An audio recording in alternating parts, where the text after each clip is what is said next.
The document was 47 pages long, and I was supposed to sign it right there at my parents' dining table with everyone watching.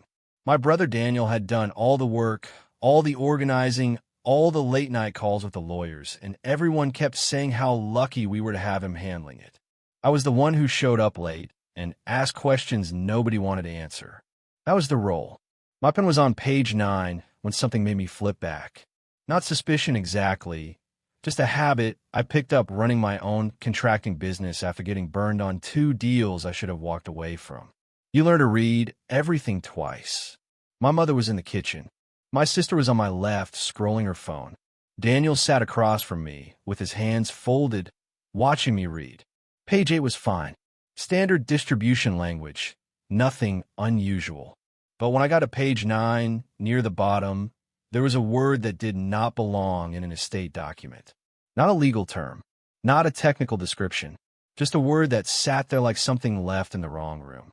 I read the sentence 3 times to make sure I was not imagining it. I was not.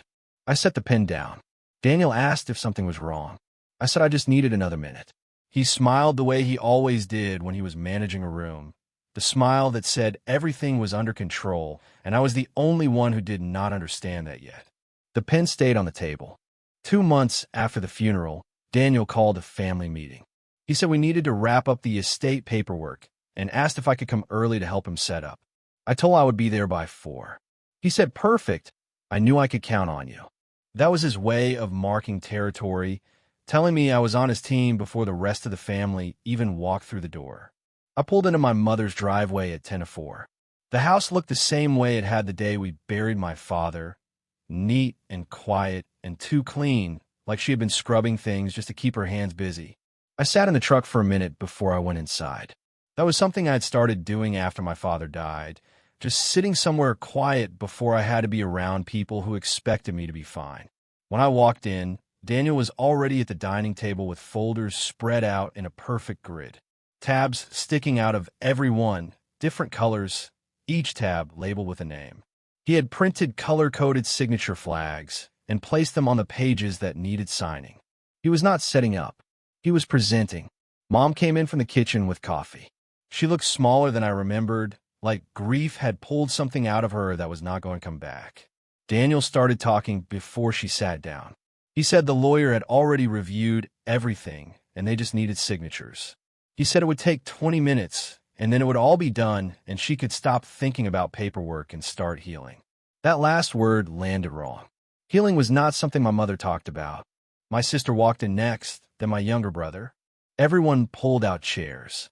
Daniel handed each of us a folder.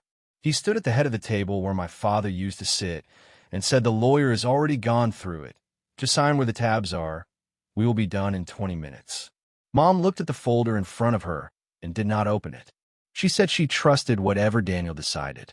She said your father would have wanted it that way. My sister nodded without looking up from her phone. My younger brother signed his first tab before I even opened my folder. I watched Daniel watch them sign. He was not rushing exactly. He was managing. There's a difference you learn to see when you have spent 40 years watching someone control every room they stand in. He smiled at my mother the way you smile at someone you're protecting. It was a good smile. I almost believed it. I opened my folder to page 1. The tabs were already placed. All I had to do was sign. My father had always been the one who handled money. He paid bills on Tuesday nights, sitting at that same dining table with a cup of coffee and a calculator. When he got sick, Daniel stepped in without anyone asking. He handled the medical bills, the insurance calls, the payments to the funeral home. My mother was too exhausted to track it, and the rest of us were too scattered. Daniel was the one who went to the bank with her, the one who sat through the meetings, the one who came back and said it was all taken care of. Nobody ever asked to see receipts. Not because we did not care, but because Daniel had built something over the years that made asking feel like an accusation. He was the responsible one, the one who had his life together while the rest of us were still figuring things out. My mother said it at least once a month. Thank God for Daniel. I do not know what I would do without him. We all believed it because we wanted to. Grief makes you want easy answers, and Daniel was handing them out. At the table that afternoon, I started watching him differently. not suspicious yet, but aware in a way I had not been before. My sister Rachel asked a question about the timeline for the house. Daniel answered before she finished the sentence. He said 6 to 8 months for the transfer, standard probate stuff, nothing to worry about. Rachel opened her mouth to ask something else, and Daniel held up one finger, just for a second, just enough to stop her. He said, "Let me finish." She closed her folder and sat back. My younger brother kept signing where the tabs told him to. He was not reading anything, just moving his pen from flag to flag like he was filling out a form at the DMV. I watched Daniel watch him and saw something in his face that I could not name at the time. Not satisfaction exactly, more like relief. The kind of relief you feel when something you have been waiting for is finally happening. Rachel tried to flip through her folder during a quiet moment, just turning pages, not even asking a question. Daniel leaned over and put his hand on the folder, not hard, just enough to stop her. He said, "Everything is marked. You do not need to read the whole thing." She looked at his hand on her folder and then at his face. She did not say anything, but she did not sign anything either. She just sat there with her fingers on the edge of the page. I asked a question I thought was simple. I said, "Which account is the money moving into?" It was a basic question, the kind any adult should be able to answer about their own parent estate. Daniel looked at me for a second longer than felt normal and then started talking. He talked about probate timelines and executor bonds and tax implications and a dozen other things I did not ask about. He talked for almost 2 minutes. At the end of it, he had not said the name of the account. I noticed his folder was closed on his lap. Everyone else had their folders open on the table. His sat in his lap with the cover facing up, no tabs visible, nothing marked. I wondered if he had a different set of tabs than the rest of us. I wondered if his folder said something different on the inside. I did not ask. I was not ready to ask yet. Rachel was not signing. I was not signing. Daniel looked at both of us and smiled the same smile he had given my mother earlier. He said we were almost done and asked if anyone had more questions. The way he said it made clear he did not want any. I waited until everyone else had signed their first few tabs before I said anything. My younger brother was already on page 12. My mother had signed where Daniel told her to sign without lifting her eyes from the paper. Rachel was still holding her pen, but she had not moved in a while. I closed my folder and asked if I could take the documents home overnight to read them carefully. I said I just want to be thorough, nothing personal, just the way I handled things. Daniel laughed. It was a short laugh, the kind that is supposed to tell you the thing you just said is sweet but unnecessary. He said the lawyer had a filing deadline and we needed to get signatures back by the end of the week. He said taking documents home would drag this out for weeks because then everyone would want to take them home and suddenly we would be scheduling follow-up meetings and making everything harder than it needed to be. He looked at my mother when he said the words drag this out. He knew exactly what he was doing. My mother shifted in her chair.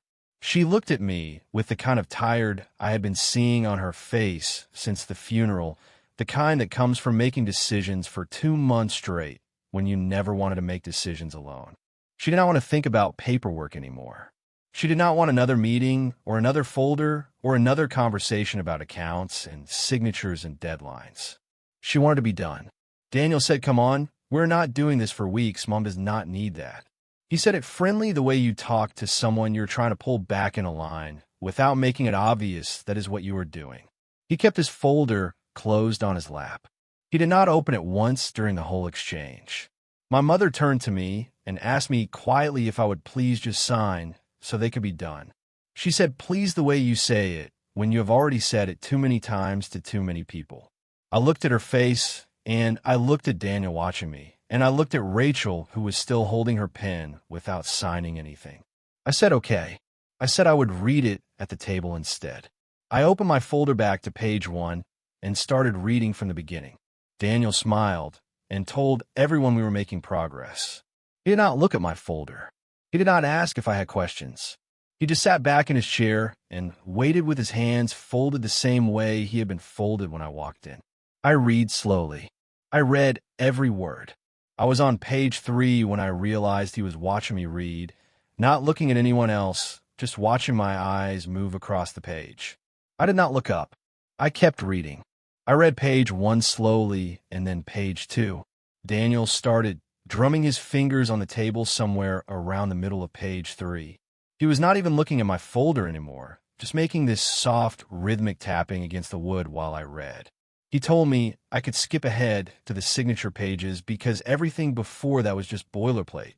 I said I wanted to read it. He stopped drumming for about 30 seconds and then started again. Page 4 was fine. Page 5 was fine.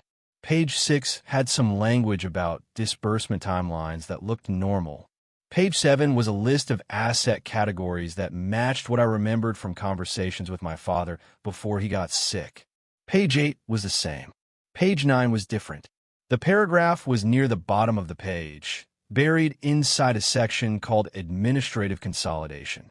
Those two words together should have meant nothing, just lawyer language filling space. But inside that paragraph, there was a word that did not belong. Not a legal term, not a technical description. A word that, in the context of a document about distributing an estate, actually meant something else entirely. It meant transferring controlling authority of an asset instead of distributing it. It meant someone taking ownership instead of everyone sharing it. I read the sentence 3 times to make sure I was not misreading it. I was not. The word sat there on the page like a rock in the middle of a smooth road. Anyone skimming would have missed it. Anyone who trusted Daniel would have signed right over it without noticing. I set my pen down on the table. I closed my folder halfway, just enough to mark my place, and I looked up at Daniel. I asked him to walk me through page 9. I said it flat and even, the same way I talk to subcontractors who try to sneak extra charges onto a bid. I did not say the word I found. I did not point at the page. I just said, walk me through this paragraph, just this one. Daniel did not hesitate. He said that was just standard language, just lawyer phrasing, nothing to worry about. He said it too fast, the way people talk when they have already rehearsed the answer, but not the timing. He smiled and said I was overthinking it and that the lawyer had already reviewed everything and we just needed to get signatures back by the deadline. My mother looked up from her coffee. Rachel set her pen down too. My younger brother kept signing because he was not paying attention and had not been paying attention for the last 45 minutes. Daniel kept his folder closed on his lap. He did not offer to show me his copy of page 9. He did not ask which word I was looking at. He just told me not to worry about it and waited for me to pick my pen back up. My mother started crying somewhere between Daniel telling me not to worry about it and me opening my folder again. It was not loud crying. It was the kind of crying that happens when someone has been holding something together for too long and one small crack makes everything else fall apart. She wiped her eyes with the back of her hand and asked me why I was doing this. She asked me why today. She said Daniel had done so much for the family already, and I was making everything harder than it needed to be. I wanted to tell her what I saw on page 9. I wanted to say the word out loud and watch Daniel's face and let everyone in the room decide what they thought about it. But she was crying, and the word would have meant nothing to her anyway. She was not a lawyer or an accountant. She was a woman who buried her husband 2 months ago and just wanted to stop signing papers. My younger brother looked up from his folder for the first time. He said I was being paranoid and that Daniel was an accountant who knew what he was doing. He said it like I was the problem, like I had walked into a peaceful room and started breaking things for no reason. My sister, the one who had been scrolling her phone since she sat down, nodded and said, just sign it. He is your brother. Why are you doing this to Mom? Rachel did not say anything. She was looking at Daniel. She was looking at his closed folder. She was not crying, and she was not nodding, and she was not telling me to sign anything. She was just watching the way a person watches when they're trying to figure out if what they're seeing is real. Daniel did not say anything either. He did not need to. The room was doing his work for him. My mother was crying. My siblings were annoyed. The pressure was all on me, and none of it was on him. He just sat there with his hands folded and his folder closed and waited for me to decide whether I was going to be the person who broke his mother's heart over something he already told me not to worry about. I looked down at page 9. The word was still there. It had not changed. I looked at my mother. She was trying to stop crying and failing. I looked at the pen on the table. I picked it up. I held it over the signature line, and I thought about how easy it would be to just sign it, to just let it go, to just be the good brother for once instead of the one who asked questions and showed up late and made everything harder. I almost did it. My hand was right there. My name was right there. All I had to do was move the pen. I stood up and said I needed 5 minutes. I did not ask permission. I just took the folder off the table and walked out the front door onto the porch.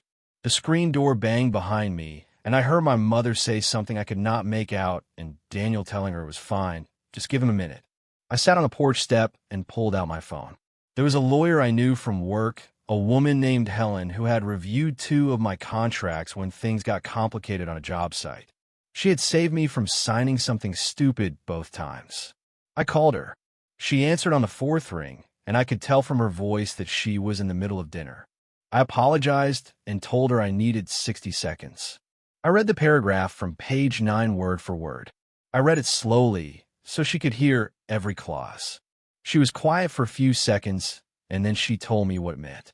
She said the wording gave sole controlling authority of the largest asset to the executor without any requirement for shared distribution or beneficiary approval. She said the word I had spotted was not a mistake. She said it was placed intentionally and that anyone signing that document would be agreeing to transfer something they thought they were inheriting. I asked her if I was overreacting. She said I was not. She said I should not sign anything until I had a full review of every page. Then she said good luck and hung up. I sat on the porch step for another minute and looked at the folder in my hands. The screen door was closed. I could hear voices inside, but not the words. I walked back into the dining room and sat down. Everyone was looking at me. My mother had stopped crying. Rachel had not moved. Daniel was watching me the way he had been watching me all afternoon, like I was a problem he had not anticipated and was still trying to solve. I closed my folder all the way. I sat on the table in front of me, and I said I was not signing this tonight, and neither was anyone else. The room went quiet. My younger brother said, "What are you talking about?" My sister said, "You cannot just decide that for everyone." My mother looked at Daniel. Daniel looked at me. He did not say anything for a long time. His folder was still closed on his lap. I wondered if he was going to open it now, or if he was going to wait and see if I would back down first. I was not going to back down. I had already made that decision on the porch with Helen's voice still in my ear. I slid the document to the center of the table so everyone could see it. I opened it to page 9 and found the paragraph near the bottom. Then I started reading it out loud. I read it slowly the same way I had read it to Helen on the phone, word for word, clause by clause. The language was dense and layered and designed to sound like nothing. Then I put the document down and told them what the lawyer told me it actually meant. I said the paragraph gave Daniel sole controlling authority of the largest asset without any requirement for shared distribution or beneficiary approval. I said the word I found meant transfer of ownership, not inheritance. I said anyone signing that document would be agreeing to give him something they thought they were receiving. Daniel laughed first. It was the same laugh from earlier, but shorter this time, tighter, like something mechanical that was starting to fail. He said I was reading it wrong, and that I was not a lawyer, and that Helen was not an estate attorney, so her opinion did not matter anyway. He said it was just standard language, and I was making a scene for no reason. Then he deflected. He turned to my mother and said he'd spent months handling everything while the rest of us went back to our lives. He said he had paid bills and arranged the funeral and dealt with the bank, and now his own brother was trying to embarrass him in front of her. He said the word embarrass like it was the worst thing a person could do to another person. His hands were on the table now. They were shaking. Not a lot, but enough to see. He kept his folder closed in his lap. He still did not open it. He still did not show anyone his copy of page 9. My sister said I was being unfair. My younger brother said Daniel had always been the one who handled things, and maybe I should trust him. But Rachel did not say anything. She was looking at Daniel the same way she had been looking at him all evening, quiet and steady and waiting for something she already knew was coming. She did not defend him. She did not defend me. She just watched. Then Rachel asked Daniel to explain the paragraph in his own words. She asked it calmly and she asked it quietly. She did not accuse him of anything. She did not repeat what I had said. She just asked him to say what the paragraph did in his words. The room went silent. My younger brother stopped talking. My sister stopped nodding. My mother stopped drinking her coffee.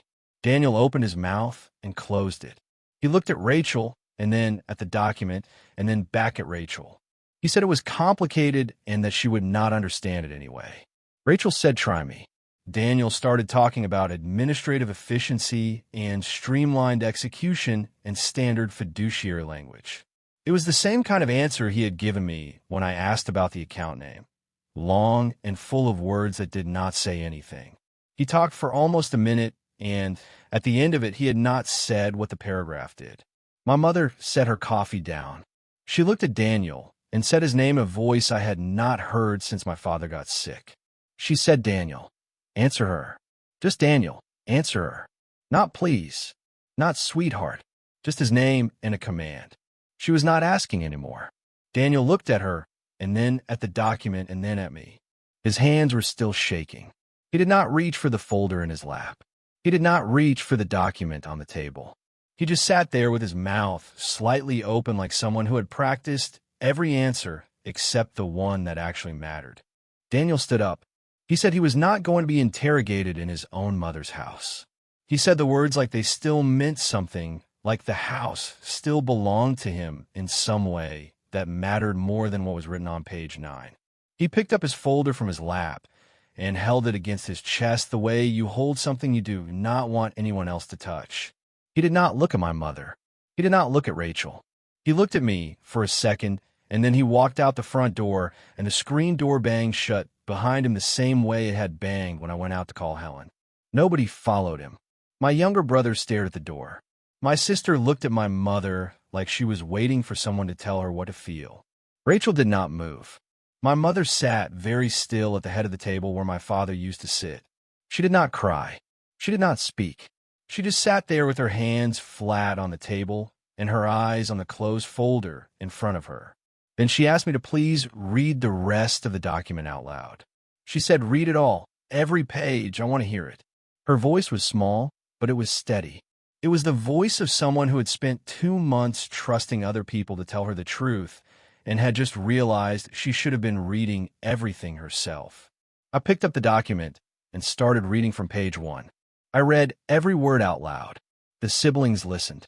My younger brother stopped checking his phone. My sister stopped scrolling. Rachel took notes on a napkin with a pen she had not used all night. My mother did not interrupt. She did not ask questions. She just listened the way you listen when you are finally paying attention to something you should have been paying attention to months ago. By the time I reached page 37, I had flagged 2 more paragraphs. They were different from page 9, buried in different sections, written in different language, but they did the same thing in smaller ways. Smaller assets, smaller shifts of control. The kind of line items you might miss if you were tired or grieving or just wanted to be done signing papers. Rachel set her pen down and said she had been wondering for months why Daniel never sent her copies of the funeral receipts.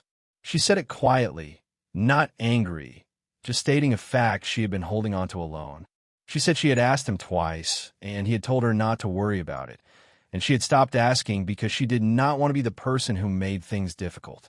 My mother closed her eyes. She did not say anything. She just sat there with her hands flat on the table and her eyes closed and the weight of 2 months settling down onto her shoulders. A new lawyer came to the house the following week. My mother found her through a neighbor, a woman named Patricia who handled estates for people who had been burned by family members before. Patricia sat at the dining table with all 5 of us and went through every page of the new document out loud. She asked questions and waited for answers and did not let anyone sign anything until everyone understood what they were signing. My younger brother read his copy all the way through for the first time. My sister asked 3 questions about the distribution timeline. Rachel flagged a paragraph on page 14 that Patricia agreed needed to be rewritten. Daniel did not come to that meeting. He did not come to the one after that either. He stopped returning calls after the 3rd week, and my mother stopped leaving messages after the 4th. Nobody pushed him to come back. Nobody said we should give him another chance or hear his side or wait until he was ready. The silence around his name was not angry exactly. It was just settled, like something that had been decided without anyone having to say it out loud. At the final meeting, after everyone had signed and Patricia had packed up her papers and my mother had gone to make tea in the kitchen, Rachel handed me a small envelope. She said she had requested the funeral receipts from the funeral home herself after that night. She said it took her 3 phone calls and a written request, but they finally sent them. I opened the envelope and looked at the numbers. There were things on the list that Daniel had told us were paid that were not paid. There were charges he had added that none of us authorized. Rachel said she should have spoken up sooner. She said she had known something felt wrong when he kept cutting her off, but she told herself she was being dramatic. I told her she was not being dramatic. I told her she was the first person in that room who actually saw it. I drove my mother home after the meeting. The sun was down and the roads were quiet, and she did not say anything for most of the drive. When we pulled into her driveway, she sat in the passenger seat for a minute with her hands in her lap. Then she turned to me and said she was sorry she asked me to just sign it. She said she was sorry she did not listen sooner. She said she was sorry she made me feel like I was the problem when I was the only one paying attention. I told her she did not have to be sorry. I told her she did not know what was in the document, and that was the whole point. I told her Daniel built the whole thing on people not reading it, and she was not the only one who almost signed without looking. She looked at me for a long second, and then she nodded and got out of the car. I walked her to the door and watched her go inside and turn on the light in the kitchen. I'm over at where silence ends. Have you ever sat at a table full of people you love and realized you were the only one willing to say something felt wrong?